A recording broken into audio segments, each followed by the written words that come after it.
Just to clear some things up, if you've been to Messick's, that is not my 7530 that is hooked to my baler that's out there. It is my baler, by the way. It's just not my tractor.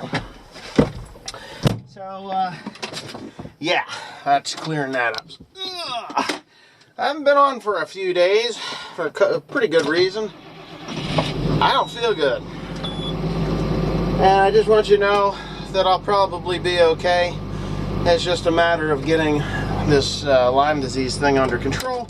I've talked about it a little bit in the past. I made a video the other night, or last night, or whenever the hell night it was, night before. And that was unacceptable for YouTube standards, so it got removed. Yes, I know. YouTube is really hitting me hard. They're hitting me so hard it's not even funny how hard they're hitting me, but that's okay. Got a lot of good things coming to fruition here in the next, hopefully in the next few weeks. You'll be able to see what's going on and where we're going, what we're getting in the shop. This tractor, this 7530, is going to be going into the shop. Yes, it is broken. There's two things that are broken on this tractor. One is the heater control that's underneath this seat. That got broken just because it's the natural order of things. When it decides it's going to break, it's going to break. What happened, let me get in here, I can show you what I'm up to. I don't want to hit my roof on the roof, if you know what I mean. I don't need to be super close to the damn roof. This tractor, oh, I know what that is, yeah. This tractor is going to go on the, yeah, let's see, I don't want to get too close to that thing. Okay. This tractor is going to go on the stack wagon this coming year. I'm not going to put it on the big baler. Simple reason, I just don't want it on there. This has suspension, front suspension and cab suspension, so it rides really nice, and that'll make the stack wagon job a lot faster and a lot easier, and it'll boogie across the field at, you know, probably 20 mile an hour instead of fooling around at 16 with IVT. Is just better. So I got a lot of things that are on my plate. One is that thing. Gonna bring that in. Now this baler went through, and if you can, I'm not embarrassed, I just don't care right now, but it sits outside because I just don't care right now. It's an old hunk of iron that I paid only about $7,000 for, and yeah, so I've got my nephew. He's been slowly digging the shit out of there. He ought to be here today to finish repairing that. But if you look here, you can see the damage that was done because of the roller here that's completely missing. But yeah, those rollers, I got new ones to go on. I don't know why that's off of there. I think I have it in the shop. But what I'm gonna do is I'm actually gonna chop these out. I'm gonna use heavier steel square tubing instead of this rather anemic rail material, that's U-trough material that allowed that to happen. If you don't know what happened or don't remember what happened, one of these plow bolts that go in here on the inner rail, it broke out right there, allowing there to be play and slap, and it did it on both sides, because one side got out of whack, it did it to the other side. So that's going to have to be repaired. Am I going to be using that baler? Yeah. I do. I want to use it. Is it a fast baler? No. Will it work? Yes. Yeah. I got to get my 8530 here off of that baler. That baler is going in the shop. Probably tomorrow I'm going to make Joseph clean it, soup the nuts inside and out, because that thing's got to go in the shop. I got a lot of work to do to it. 8530 will then find a nice snug place. There's the 5020. There's the 5020. I didn't want to talk about the 5020, but I'll show you. There it is. The hood has been removed. I need a hood. So if anybody can come up with a hood. I know there was a fellow that said that he had one that he wanted $5,000 for. I'm waiting for an email. I don't want to drive halfway across the world to pick up a tractor that weighs, I think that thing weighs like 12,000 pounds. But yeah. So this is kind of an equipment tour, I guess. Let me go around these buildings here. I'm going to shut this door here in a minute. I got to a couple more items that need to go in. That does not belong to me. That's a Hunter. He's had that for years. But the 4960 is in here. Obviously, I just want to move it over so I can put some other equipment in here and get these doors shut. But what brought me out here is not the drill or the R model that sits out here. I need to do some work, but is this combine. I want to start this combine. It hasn't ran in a couple of years, engine-wise, and you know, these things, you have to start them up and run them if you want to keep them in any kind of order, because if you don't, they just kind of go all to hell. This is my 4-row corn planter. It's a John Deere 7000. It is the same era corn planter as what's out there, and what I'm going to do to this one is completely tear it apart and take the boxes off of it. And there's bits and pieces in here that can be used out on the other one. So I'm going to rob this 4-row, unless somebody wants to give me like $2 grand for it. $2 grand, I'll take it off my hands, even though there's more than $2,000 worth of parts on there. I don't know. Maybe not. Who knows? But my goal in the next couple of days is, I got a battery on a charger. I'm going to put the battery in this combine and get it to start. And I think I'm going to have you guys come along with me. Now, this combine really doesn't have that many hours on it. I haven't used it now since 2014. I got 2 flat tires on the back of it, which kind of disgust me. I don't want flat tires, but for the most part, she's a good combine. There's nothing wrong with it. There was a problem that somebody else had. The previous owner had backed into something here and bent that all to hell, and this straw chopper is out of balance, and it causes the tin to break up there, which is no big deal to stop and get it fixed. But I do have plans to use this thing again at some point. We thankfully have got chronic wasting disease in the deer. Yes, I say thankfully. So if you're a deer hunter, you can curse at me. I really don't care. The only reason I stopped being a grain grower is because of the deer. Oh yeah, smells like mothballs in here, which is a good thing. I got mothballs in here, see? Not regular mothballs, but good old regular old-fashioned mothballs. There's a reason for that. These dirty, rotten mice get in here and they make a mess out of stuff, so they die from mothballs. So you put mothballs in there. But I do really want to get it started. I do have some other bits and pieces. Big Tractor Power actually did a video on a TR86, and the difference between the TR86 and the TR96 are pretty huge, really. TR86, I think it topped off at 188 horsepower, 180 horsepower, something like that. This one here is 240 horsepower. The bin, the grain tank. Now this is an old combine. This is a 1994 combine. It is a Ford, New Holland, but it's 1994. This one's 240 horsepower, and I think that grain tank is 200. It's over 200, 250 bushel, I think, with the extensions up. And believe me, it's not big enough. You know, you can move right along with it, and it works really, really well. It doesn't have an overly long auger on it, so you're kind of limited to the width of the head. I ran a 25-foot header on there, and to today's standards, that's pretty small. But you know, I really don't care because I'm not really in the grain business at this time. But I do plan on coming back into the grain business. I really love the TR series combines. They are a much cleaner grain producing combine than a John Deere. Gleaner isn't terrible.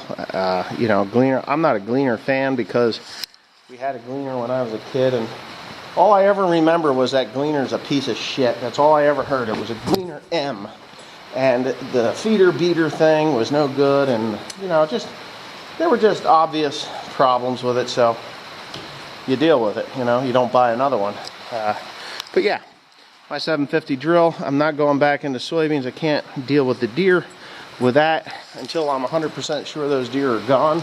But there may come a day when I'm planting corn and soybeans again.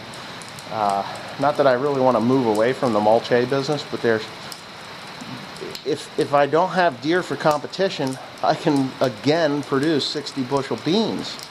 You know, 50, 60, 70 bushel beans. Of course you're going to have the fields that only produce 30 bushels too, but you leave those in mulch hay. You only grow beans on the good ground. So if chronic wasting disease is a thing right now, then we're good. Yeah, we're good. I'm really kind of excited about it because I like growing grain.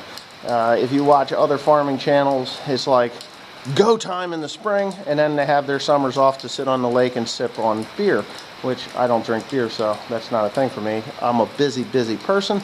I'm always doing something, and hay is my thing. I like to stay busy all summer and all winter with hay, but you know, corn and beans can be a nice boost. You know, who knows? I don't know. I may not be able to do it. Who knows with this, you know, the custom baling operation. With that, I may have to do some other things, but my heart still lies with grain. It always has. I love growing stuff. I love putting seed in the ground and reaping a harvest, and you know, that's it. That's just it. There's my old Gale 120. That was my, well, it's not mine. I guess you call it my dad's. That's left over from the dairy, and it is here. Yep, it's here. I'll probably never use it again. I don't even know why we didn't get rid of it. We should have got rid of it. I don't know. Maybe somebody wants to buy it. I'll see if I can convince my father to sell it. He's the kind of person that is, well, it didn't cost me anything. Well, I'm the kind of person to see, you know what? It's not being used. I'm never going to use it again. I will be using that Mac again. That's going to get on the road because I'm going to have Timothy running that. He has to. And of course, the two mowers are out here. The two mowers are out here. WD-2303. You know that thing, that 2019 was that thing's 11th year. I've had that thing for that long. It's hard to believe, but it's true. God, I'm getting old. Anyway, I'm going to shut up and get on with what I'm... Okay, so as you can probably see, maybe not, I've been actually cleaning up in here. Me and Timothy did a little bit of work today, cleaning up. We got lots of things going that are going to have to come in here. The skid steer, I got a call from a fellow in White House, New Jersey, and he calls me on an unlisted numbers, therefore I don't answer it, and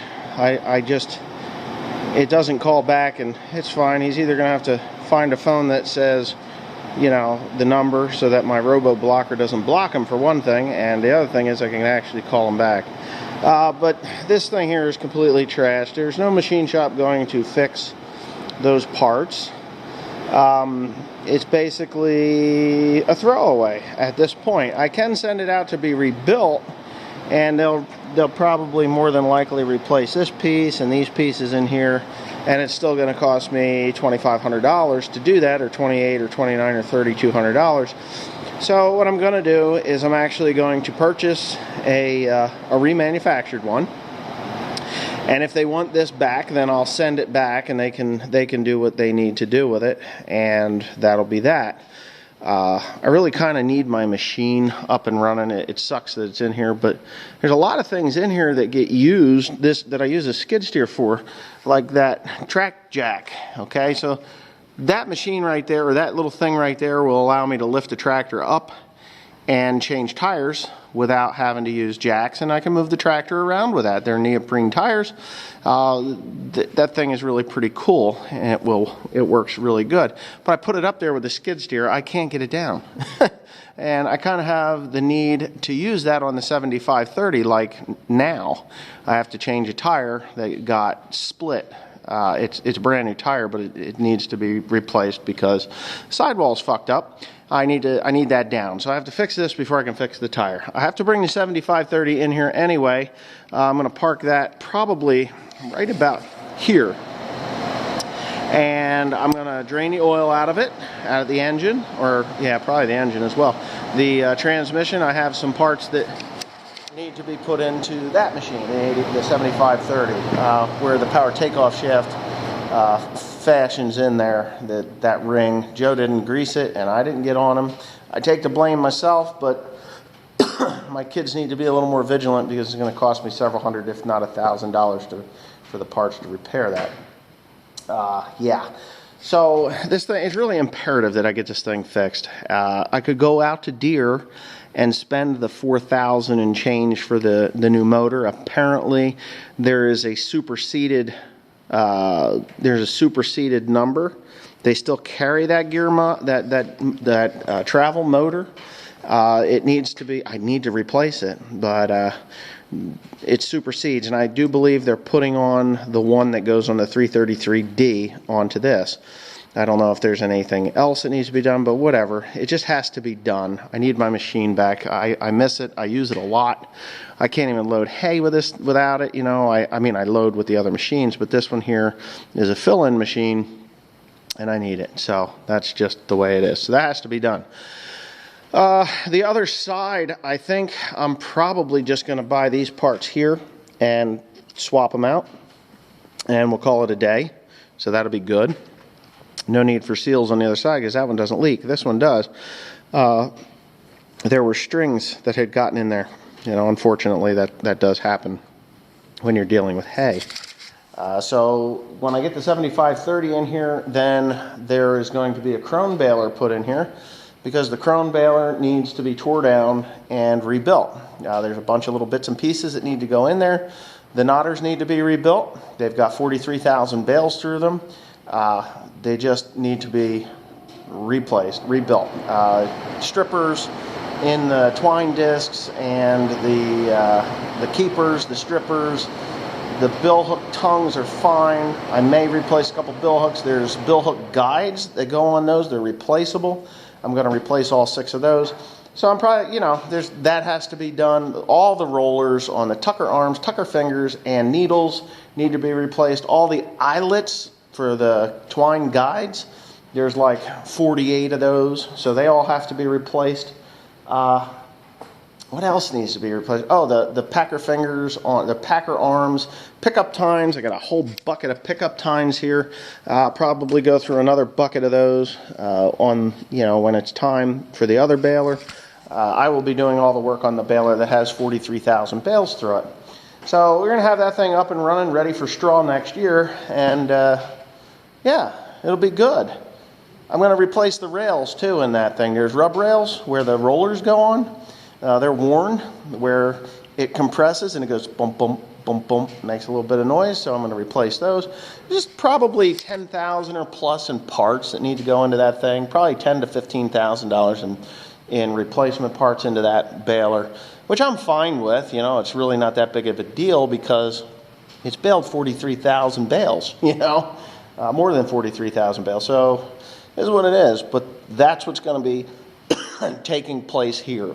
There's just a lot of things that are going to be taking place. The other baler's out at Message because that's just loaded with warranty work, and the only thing I have to pay there is labor. So loaded with warranty work. There's just a lot of things that failed that I'm a little disappointed on, but they failed and they need to be replaced. I paid $6,000 for an extended warranty that will cover everything soup to nuts. So there it is. That's the deal. Anyway, I'm going to shut up now and show you my semi-clean shop. That thing is going to get out of here. It does run, you know, it does run. It's just, I'm going to get rid of it. I got a motor coming for that. A takeout motor, because I'm disgusted. I'd rebuild it again, but I'm not doing it. I'm just not doing it. I failed once, that's enough. I'm done with Subarus. I don't like Japanese engines anyway. I'm more of an American motor guy. But anyways, thanks for watching. Have a good one. Okay, so if you're still here, these are some scenes from just one video clip of the 2019 end of year review. I see a lot of people are posting their 2019 video clips and stuff. I did an exorbitant amount of work this year. 2019 was just unbelievable how much we did. In total, we did not quite 33,000 bales.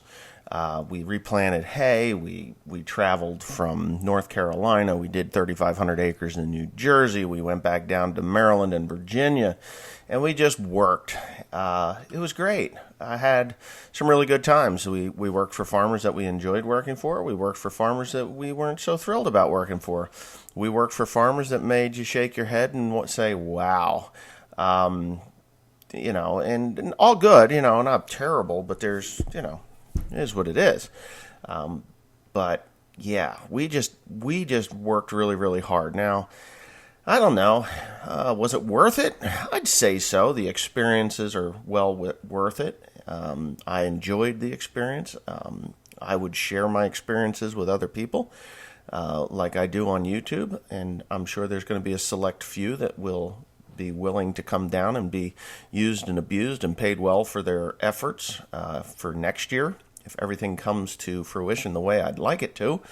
I do have a couple of meetings yet to go to. Today I have a phone call to make on North Carolina straws to make sure that everything is a go. Everything has to be a go. And I just love this shot when you see that plunger banging back and forth like that. But anyway, stay tuned for the year in review, and I hope you enjoy it. I've been working at it, and yeah, go for it.